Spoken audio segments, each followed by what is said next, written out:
एक सेकंड, आखिर ये है क्या? हमने इसे बहुत ध्यान से डिफाइन किया है।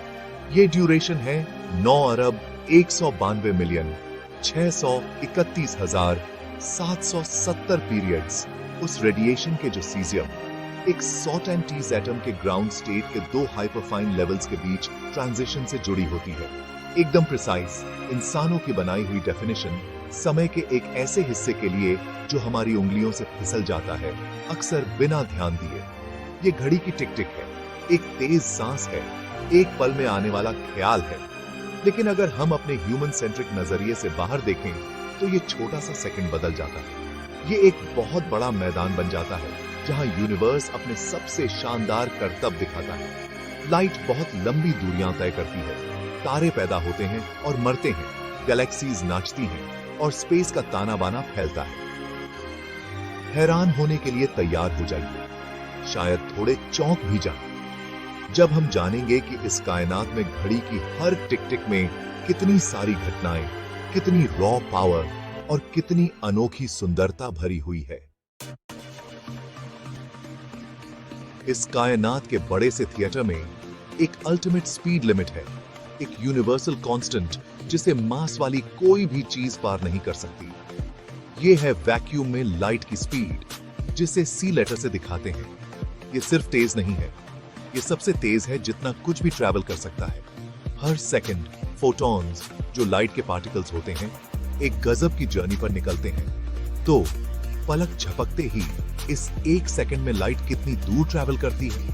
एकदम हैरान करने वाला 299,792,458 मीटर्स। इसे समझने के लिए लाइट पृथ्वी के इक्वेटर का चक्कर लगभग 7.5 बार लगा सकती है, सिर्फ एक सेकंड में। ये इनक्रेडिबल वेलोसिटी ही हमें कायनात से जोड़ती है।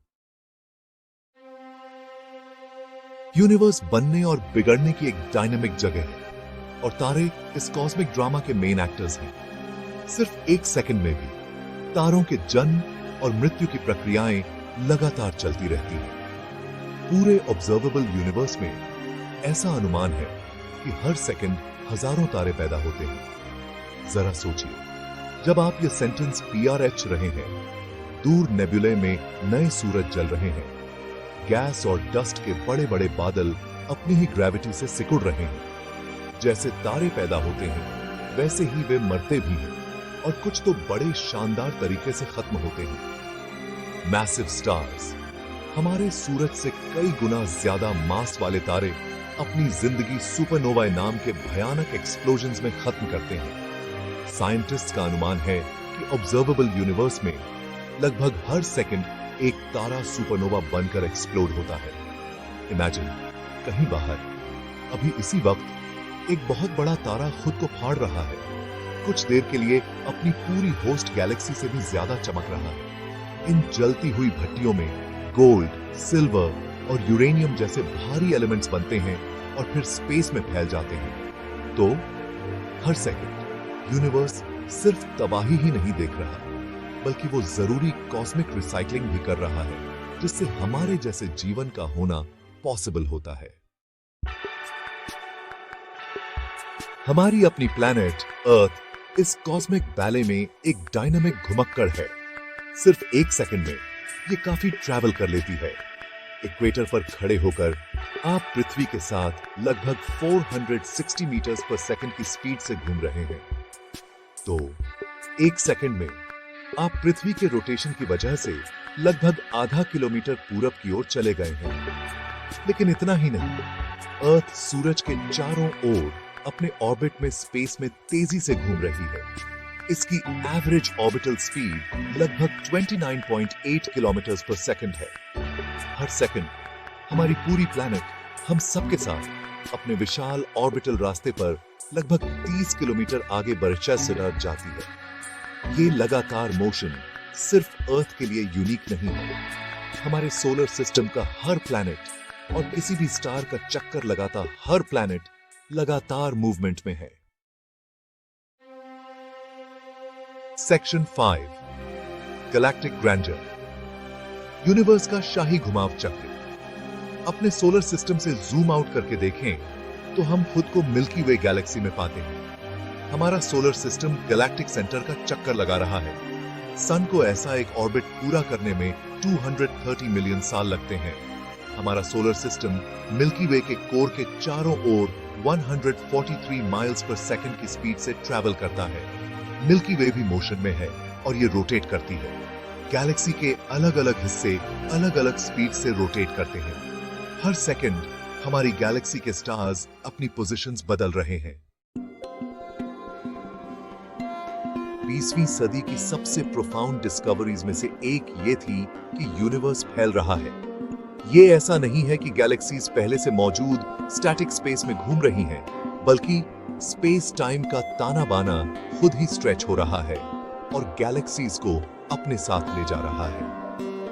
इस एक्सपेंशन का अंदाजा सबसे पहले एडविन हबल ने लगाया था, जिन्होंने ऑब्जर्व किया कि दूर की गैलेक्सीज हमसे दूर जा रही हैं और वे जितनी दूर हैं उतनी ही तेजी से चलती हुई दिखती हैं। हर सेकंड यूनिवर्स थोड़ा और बड़ा हो जाता है। तो एक सेकंड में स्पेस कितना एक्सपैंड होता है? हबल कांस्टेंट की करंट वैल्यू लगभग 70 किलोमीटर पर सेकंड पर मेगापार्सेक है। एक मेगापार्सेक दूर की गैलेक्सी 70 किलोमीटर पर सेकंड से दूर जाती है। 2 मेगापार्सेक्स दूर वाली 140 किलोमीटर पर सेकंड से, और इसी तरह। हर सेकंड नया स्पेस बनने का यह कॉन्सेप्ट दिमाग चकरा देने वाला हो सकता है। इमेजिन एक फूलते हुए बलून की सरफेस पर कुछ डॉट्स हैं। जैसे जैसे बलून इन्फ्लेट होता है, सारे डॉट्स एक दूसरे से दूर चले जाते हैं। इसलिए नहीं कि वे सरफेस पर रेंग रहे हैं, बल्कि इसलिए कि सरफेस खुद स्ट्रेच हो रही है। इसे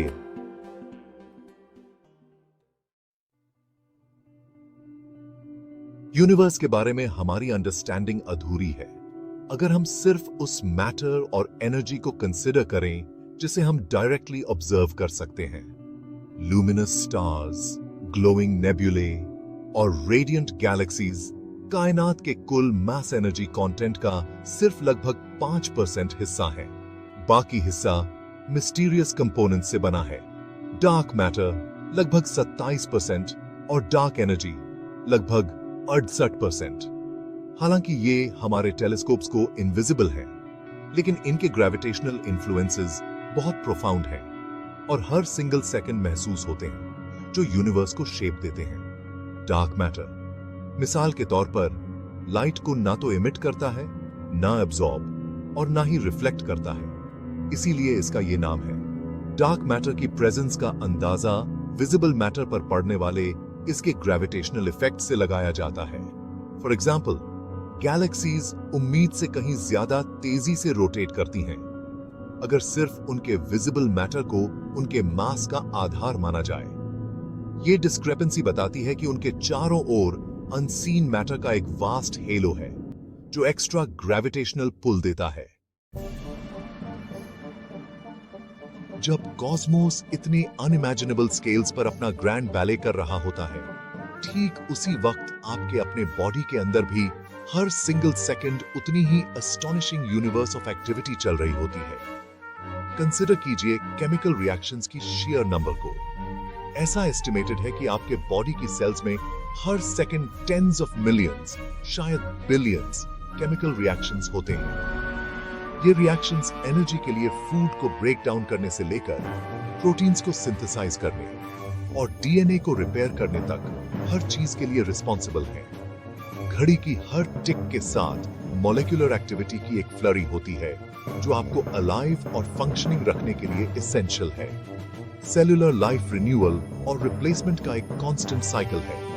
आपका बॉडी ट्रिलियंस ऑफ सेल्स से बना है और उनमें से कई की लाइफ स्पैन्स फाइनाइट होती है।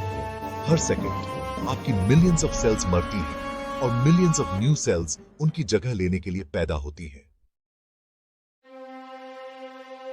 हमने ऑब्जर्वेबल यूनिवर्स के किनारों से लेकर अपने शरीर के इनर वर्किंग्स तक का सफर तय किया है, और वो भी सिर्फ एक पल भर के फ्लीटिंग सेकंड के फ्रेमवर्क में। हमें जो मिलता है वो है एक्टिविटी का एक अस्टॉनिशिंग ताना बाना, एक यूनिवर्स जो स्टैटिक या एम्प्टी बिल्कुल नहीं है। एक सेकंड में लाइट लगभग 3 लाख किलोमीटर दौड़ती है। हजारों स्टार्स पैदा होते हैं और दूसरे फायरी सुपरनोवा एक्सप्लोजन्स में मर जाते हैं। प्लैनेट स्पिन और ऑर्बिट करते हैं। गैलेक्सीज रोटेट और ड्रिफ्ट करती हैं और स्पेस टाइम का ताना बाना स्ट्रेच होता है, सब कुछ अपने साथ ले जाता हुआ। इवेंट्स की शेयर डेंसिटी को समझना लगभग नामुमकिन है।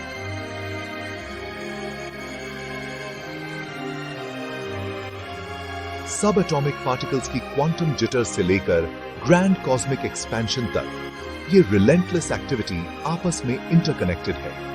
इस सेकंड में एक्सप्लोड होने वाले सुपरनोवा में बने एलिमेंट्स शायद एक दिन एक नया स्टार, नए प्लैनेट्स और शायद नया लाइफ भी बना। इस सेकंड हम तक पहुंचने वाली डिस्टेंट गैलेक्सी की लाइट हमें उसके पास्ट और हमारे